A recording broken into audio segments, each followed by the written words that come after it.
Start off with, what's life like in the minority right now? Actually, it is challenging and exciting.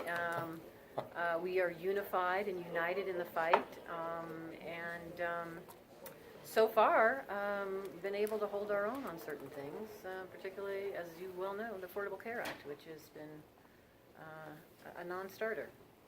Did you ever think your people helping you hold the line on that would be the far right? Well, you know what? It's amazing. I was sworn in on January 3rd, and the first thing right out the next day that we were dealing with was repeal of the Affordable Care Act without a replacement. And I don't know. To me, and I've said this. I don't think a campaign promise is good policy, particularly when you're having an impact on millions of Americans across this country who would lose health care and access to health care. It's ridiculous.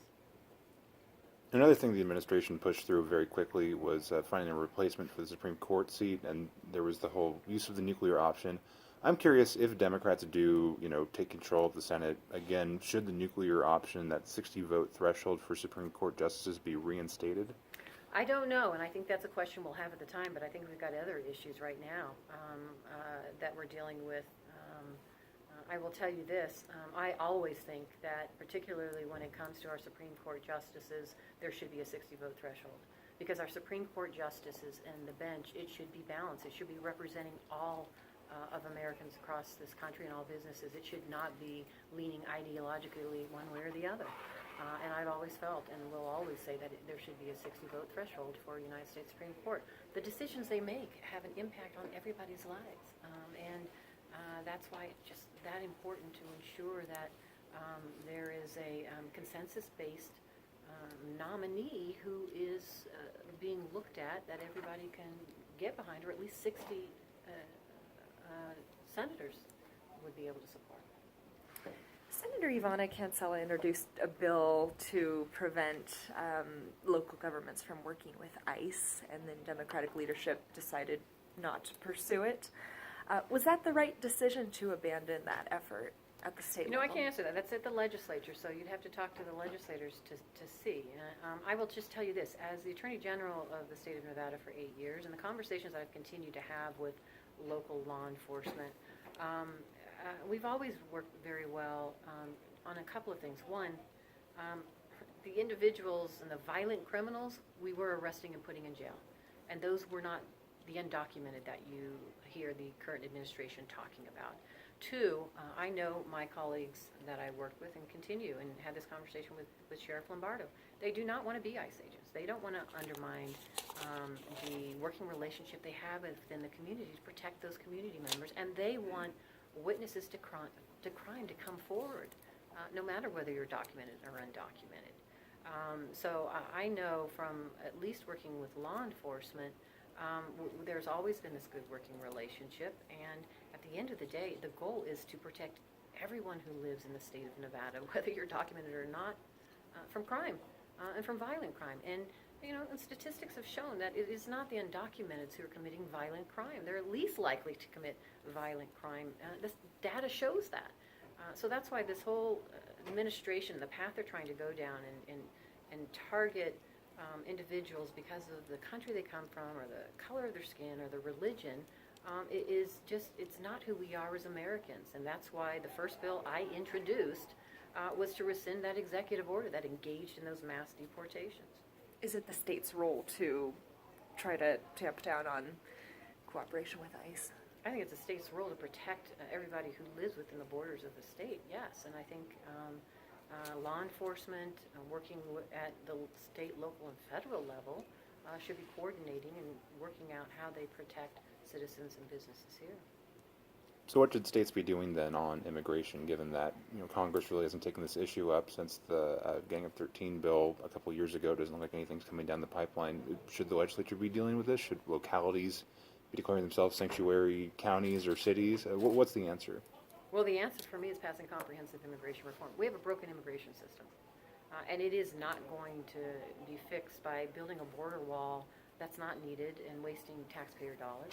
It's not going to be fixed by issuing these executive orders that prey on community members who are afraid to even now send their kids to school or even go to work, and knowing that they're contributing to our economy in this country and this state.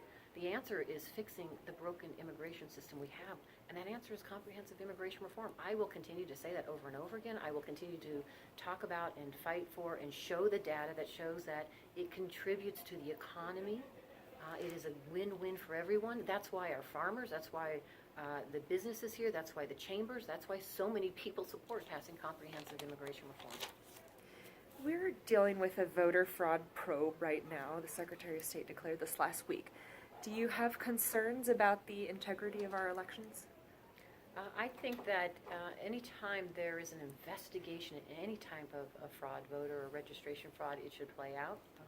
There should be a thorough investigation. The results of that investigation should come forward so the public knows, and then people should be held accountable. And so going forward, I know you've already seen some of the issues like immigration, women's rights. What do you think on a state level are going to be the biggest, adversities that you run into with the current administration? So what do you think is going to be the toughest issues going forward with the current administration? Well, I can tell you there's many. Just look at the skinny budget they introduced. I mean, this administration introduced a skinny budget that would cut funding and programs to so many things that are necessary in our communities. I mean, look at affordable housing. Washoe County has affordable housing problem. And housing problem in general. We have that across the state. We just came out of the worst recession we've ever seen. The administration wants to cut a community block grant development program, which is what, $39 million that comes into the state for affordable housing, eliminate 1,300 vouchers for individuals who need rental assistance. And that's just one piece of what this administration wants to do. They want to cut funding to NIH, into research for Alzheimer's disease, cancer, research that's going on in this state to find cures. They want to cut back. They want to eliminate many programs within the Environmental Protection Agency. The biggest cut is 31% to the EPA budget, which would have a devastating impact on the fight that we have spent years on to make sure that we have clean water and air for our kids and our families to breathe and drink. They want to, I can just keep going down the path. That's the most devastating thing, and that's what we need to fight against. And it started with this administration and repealing the Affordable Care Act. I don't have to tell you, you've seen people come out in this state. It would be devastating to the state of Nevada, where we have created the Silver State Healthcare Exchange. We've expanded Medicaid. More people have access to healthcare now. Our community hospitals, our rural hospitals, are providing care. They have increased programming because of it. If we go down this path of repealing Affordable Care Act and we don't have a replacement, we are not only going to eliminate those programs, we're going to lose access to care in many communities, and people are going to lose their jobs. It'll be devastating here in Nevada. Are there any signs of anybody working on a replacement? I hear about it, but apparently it's not going to come to any type of agreement, and rightfully so. Because, again, really the answer should be, what are we trying to achieve here at the end of the day? We should be keeping what works with the Affordable Care Act and fixing what doesn't. And that doesn't start with repealing it and starting from scratch. It starts with let's just move forward and fix it. And that to me is the biggest disappointment, I think, in all of this, is when we should be really focusing on solving the healthcare issue in this country and making sure people have access to healthcare, affordable healthcare. So I think we're 90 days into the administration. I'm sure you probably have a feel for what they're like. You mentioned some seemingly lofty goals in your speech and a couple in here. I mean, what is kind of realistically going forward? What are some priorities that you think can actually get done? It's just what I talked given about. the Everything I current talked about in my circumstances. speech are the topics we're talking about in the committees that I sit on. I'm fortunate to sit on housing and urban development, energy and natural resources, commerce, science, transportation, Indian affairs, special committee on aging. The committee hearings that we've had already are the very issues that we have talked about and how we address many of these issues and move forward. But I mean, like, for instance, green energy, I think Trump probably falls more in line with drill, baby, drill than green energy. So, what is the likelihood, you think, of something like that happening going forward? Well, if Congress is going to make the decision to pass the bills, The president's got to sign it. And we will work with the administration on figuring out and talking to them about how you grow the economy. I mean, look, this administration wants to invest in infrastructure. Well, so do we. And the Democrats have come up with a plan to invest in our infrastructure. I've talked about it. There's common ground we can find if he's truly serious about investing in infrastructure that we know we need to maintain our roads, highways, and airports. In a state particularly where it's important because we bring in southern Nevada over 40 million visitors a year. Yes, this is something that we can get behind as long as he's serious about doing something about it. Has anyone in the administration reached out to you specifically on an infrastructure deal or any other, priority that President Trump has? No, unfortunately, they haven't reached out, other than what I've heard that they want to invest. That's why the Democrats, we've come together and we put together an initial proposal about, yes, we want to invest in our infrastructure and what it should look like. That's why part of the discussion I had today and why I support is bringing broadband to all of our communities. That's in that infrastructure package, and that's something that through my committees continuing to support and talk about and promote. What have you talked to the administration about? I mean, what's the communication line been like, and what have you No, guys I discussed? don't have any communication. I have not, other than the secretaries. So the secretary of the various agencies that I work through or work with through my committees, I have conversations with. Lawmakers are set up for a showdown here in the legislature over the education savings account program. Do you think Democrats should compromise on this issue and let go of the hardline position against ESAs? I can tell you where I've always been. I am a product of the public school system here. I am not for diverting any funds away from our public school system. I would never support that. Okay, last question next. You mentioned that you are pursuing legislation to incentivize renewable energy. Are you talking about tax credits? What are you? All of looking the at? above. I think, and Southern Nevada, and particularly in Las Vegas, municipality is a perfect example of it.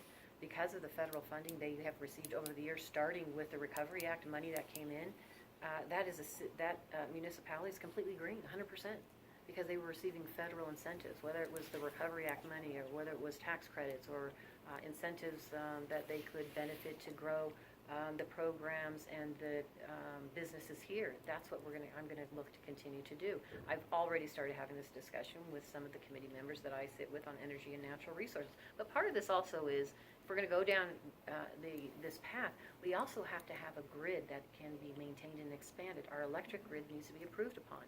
These are the conversations we're having as well. Senator, just one last question. Who's the best Democrat in the state to take on Dean Heller in 2018? You know what? There are going to be many people that I've heard of that are interested. Nobody has announced yet, and I think the voters will make that decision at the end of the day, but we will find out at some point in time, I'm sure. Are you encouraging anyone in particular or specifically to run? Actually, I've had conversations with people who are interested, and I will leave it for them to announce when they would, if they're really going to move forward or not. That's not for me to say. Would you like to put a target on your back to support?